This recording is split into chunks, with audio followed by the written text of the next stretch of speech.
It's so good to see so many people here today. Look, I just want to, I think, zoom in on a particular thing, which is that we need to understand this support needs assessment as being a solution to a particular problem that the government has said that they have.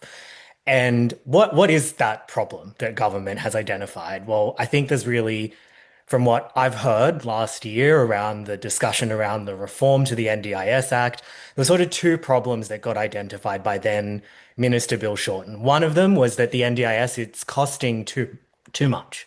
So they don't think that the social license for the scheme. So what they mean by that is the willingness of non-disabled people to pay for the NDIS and it is going to be eroded if it starts costing too much. That's the problem that they identified. We can agree or disagree with that, but that's where they're coming from. And the other thing Bill Shorten said was that the agency kept getting rolled in the courts. So those are the actual words that he used, that the NDIA was sort of trying to restrain spending on the NDIS, but they were getting rolled in the courts. And I think probably what he meant by that was the quite abysmal rate of NDIA success in the tribunal and the fact that about 78% of decisions that are made by them get overturned once a tribunal member gets a chance to have a look at it.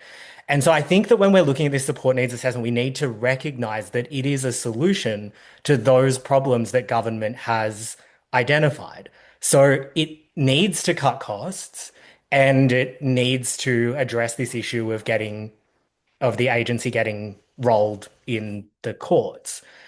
And I think that when we look at those problems, it makes a lot more sense what's being proposed. And I think that fundamentally what we're seeing is a shift away from, as Mark and Muriel put it really clearly, the promise of what the NDIS was meant to be. The NDIS was meant to be about individualized support for individual people and individual needs because our disability is not sort of what's wrong with us. Our disability is that gap between a good ordinary life that we want to live and where we are now. And that is not the same for two people, right? Two people could have exactly the same diagnoses, but they're not going to have the same disability because one of them might be a parent and one of them might be a kid in school, right? The disability is about what you want your life to look like. Um, and what I'm really concerned about with this is that we're being told that there's going to be greater consistency in how people's plans look. And that is being pitched as something that's really positive for us to look forward to, that there will be more consistency in decision making and people with similar needs will more consistently get similar outcomes. But we're not similar. We're all individuals. And when they talk about consistency between who? As Dougie, in fact, put it in the discussion about independent assessments, I don't want to be put in a box. I don't want consistent outcomes with someone who has been determined to be similar to me based on an algorithm. And getting to that, I don't want to be put in a box full stop, but I particularly do not want to be put in a box by the National Disability Insurance Agency, whose box putting capabilities I personally have really good reason to question. I only found out this year after 2023, 2024, and part of 2025 in the ART with the NDIA, where you would hope that there would be some degree of scrutiny applied to the plan that I was appealing. I only found out a couple of months ago that my file was marked as having my mother down as my child nominee.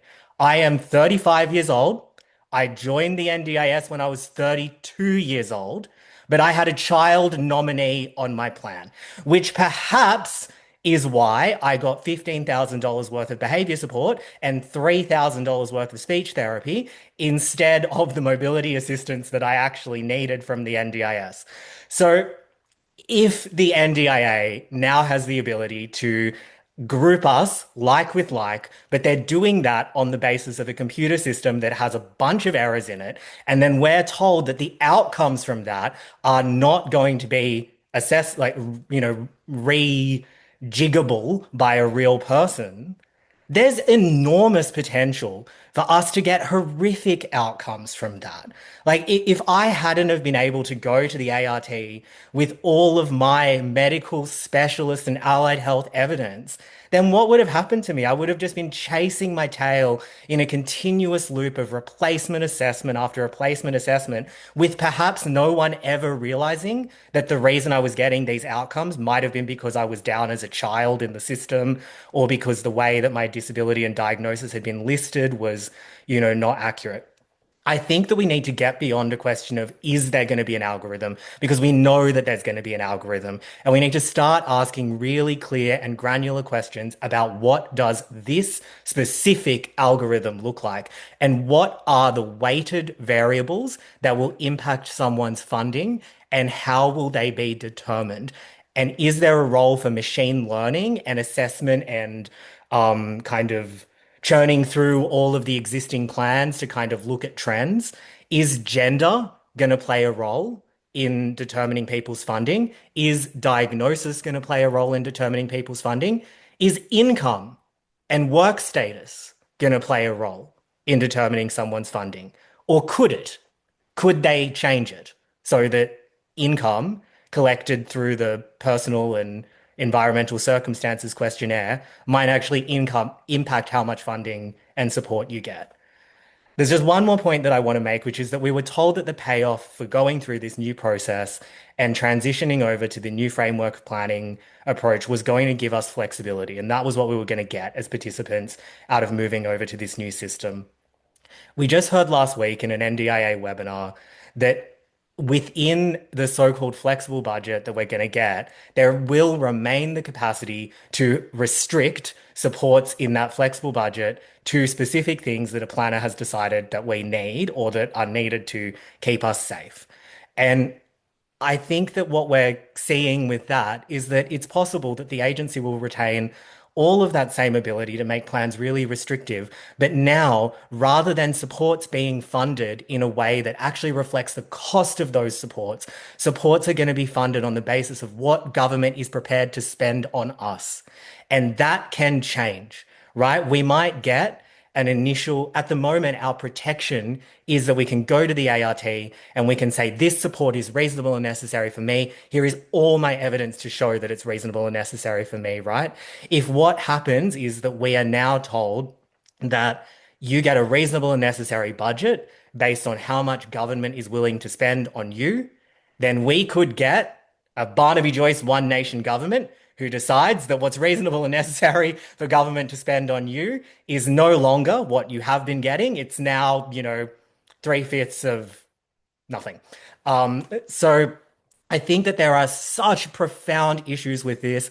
I really think that government needs to go back to the drawing board, or at the very least, have a voluntary opt-in, public and transparent and accountable trial that people can opt into while they still have the ability to go back to the old framework planning if this doesn't work. Thank you.